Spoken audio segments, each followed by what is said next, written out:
Hi, it's the Wealthy Expat here. If you're looking at moving to Dubai or setting up in Dubai, then acquiring real estate in Dubai might be a really interesting option for you because you can get residence easily in Dubai and pay zero taxes in Dubai, as well as get a nice yield, maybe rent out the apartment or the villa on Airbnb or sell it later for an extra percentage. We're gonna talk about all the details of buying real estate in Dubai. How is the process? Can you trade crypto for real estate? What kind of yields should you get? Can you rent it out on Airbnb? And all the questions I've been asked about real estate in Dubai. Let's go. The first topic is residency. How much do you need to spend and how many years do you get when you buy real estate in Dubai? The first one is the 3-year program, the same amount of time that a free zone company, mainland company would give you if you spend around 205,000 US dollars, which is 750,000 Emirati dirham. You get a 3-year residence permit. What you can also do is, for example, finance a home that is worth more than that, but you initially pay $200,000. If you finance a home worth 545,000 USD, which is 2 million AED, and you pay off the 2 million, then you can apply for a 5-year visa. That 5-year visa is considered a golden visa, even though it's not mentioned too much that it is a golden visa. The golden visa is more of a 10-year visa, which requires a 10 million investment. That is around 2.72 million US dollars. So 750K AED, which is 200K USD, gets you 3 years.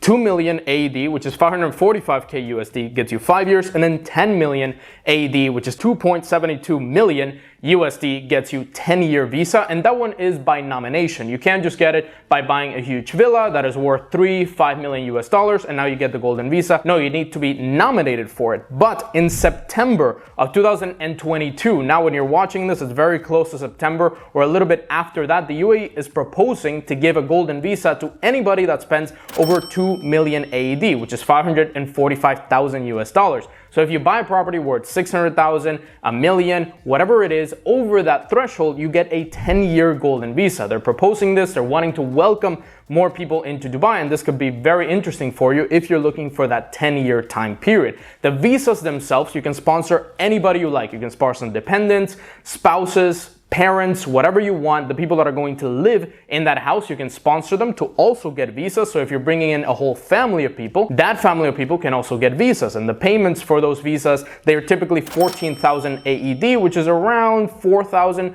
US dollars, a little bit less than 4,000 US dollars per visa. So you can add on, let's say 10 people and you spend 40,000 US dollars plus the 545,000. Let's say you want to get the 5-year visa. Now everybody can get 5-year visas through that property, and typically it takes about 14 days, but usually it can be done in as little as 7 days. Once you buy the property, then you can get the visas for everyone. So you're interested in buying property and getting these residence permits. What documents do you actually need? If you're a non-resident, obviously you want residence in the UAE, then all you really need is your passport and the proof of the funds of where they're coming from. And that's pretty much it. You don't need any authorization that you're going to buy. You don't need any special documents. Like for example, if you're trying to buy property in the European Union, good luck. If you're not from the country where you're trying to buy that property, they're going to ask you for a ton of documents. Sometimes in Dubai, you don't even need to provide proof of funds. What you can do is even buy the property in crypto. I have a partner, Ahmed, who actually works with us directly in Dubai, helping a lot of my clients. If you have, let's say, 10 Bitcoin and you want to liquidate that into buying a property, or you have 100 Bitcoin and you want to buy a luxurious property for you, then you can go and give that crypto to the company that Ahmed runs, and then they could buy the property for you,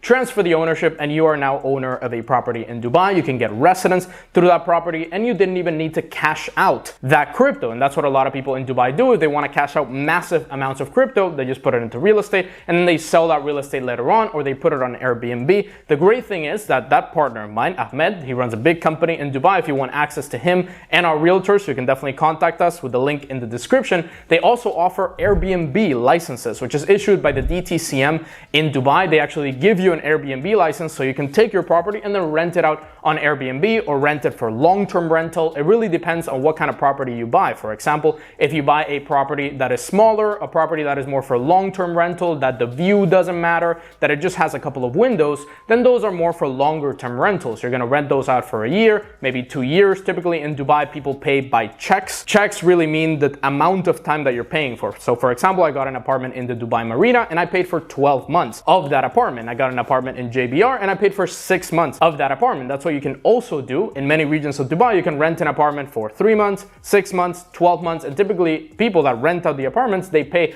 on that amount. They don't pay per month. So you're getting 6 months, 12 months payments right away. So you can buy one of these apartments, rent them out, you get that 12-month check, that payment. Let's say you can rent it out for $30,000, $40,000 a year, and now you get that money, you recoup, let's say, the amount of money that you spent on the visas, and now you can rent it out consistently over the next years. Now, let's say that you want to buy off-plan properties that are not built yet, or properties that are in construction right now. Those are also great options. They also qualify for the golden visa, but obviously those you cannot rent them out. So if you're really an investor that likes to buy ready properties that you can rent them out on Airbnb and immediately use it as an income generating source, then definitely that's something that you can look into. But also Ahmed, for example, and we've helped a lot of clients buy properties that are off plan, that are in the building stage. There's a lot of companies over Dubai. There's Emar, there's Shoba, there's Damak. They have many projects all over Dubai, and I feature some of the projects on the channel here. We recently viewed a house for $2.5 million. If you buy a little bit over that price, you get the 10-year golden visa, or maybe if they change the rules, then you could buy that house and get the 10-year golden visa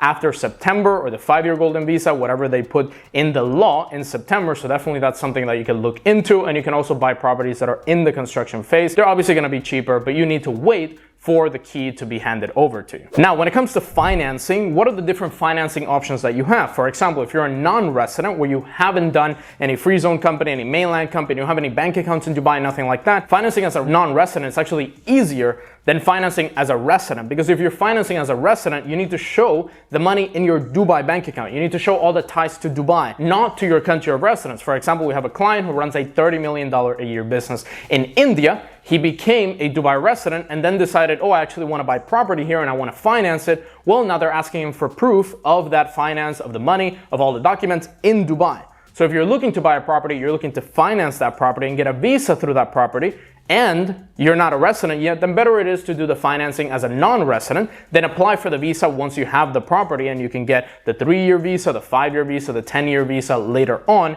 once you finance that property. So that's something extremely important when considering what program to do. If you want to buy property later on, then maybe it's to do it as a non-resident, finance it, put that money, get the visa. You obviously need to put the initial amount over that $200,000 threshold, $205,000, 750,000 AED threshold in order to get the visa. So make sure you put that amount. It's not just the value of the property, it's the amount that you put down. That's what's considered for the visa of real estate. What are the best areas to buy in Dubai? Overall, talking to Ahmed, who has tons of experience, he sold over $100 million in properties. He recommends the Dubai Marina because it's constantly getting rented out. It's also constantly getting rented out on Airbnb, and you can make around 13% per year off your property on Airbnb with the license that Ahmed can get you. So that's definitely something very interesting. You can buy in Business Bay, which is constantly also attracting many people right next to the downtown. You can get also in the Arabian Ranches, Damak Lagoon, all these new areas that they're building out. Damak Lagoons looks absolutely amazing. It is in the construction stage right now, and I don't really like Damak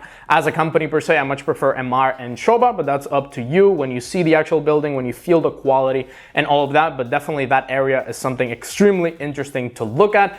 Ahmed and his team, and obviously us here at Wealthy Expat, we will do the quality checks for you. We will check that the property is being built properly, that it's not a scam, that you're not going to get overpriced real estate like 20-30%, which happens with citizenship by investment, for example. I have experience with that, buying the St. Kitts passport. I tried to do it by real estate, and then I saw, oh, actually there's a lot of scams, a lot of people overpricing by 20-30%. So we obviously help you avoid that and help you get a property that you're going to be extremely happy with, and you can also get the residence through. If you're looking to get property in Dubai and the UAE, get that residence permit, and obviously have a place that you're comfortable and happy with, click that first link in the description. Book a one-on-one call with me and the Wealthy Expat team. We'll connect you to our realtors who are absolutely trusted. We send them a lot of clients. We make sure that the process was smooth, they were happy with it, and we did the quality checks throughout the whole process. We can definitely connect you to them, help you with the properties, help you with the residents, and help you throughout all the process. Just click that first link, book a one-on-one call with us, and check out the video that is going to pop up right here about the truth of banking in Dubai. How do the banks treat you?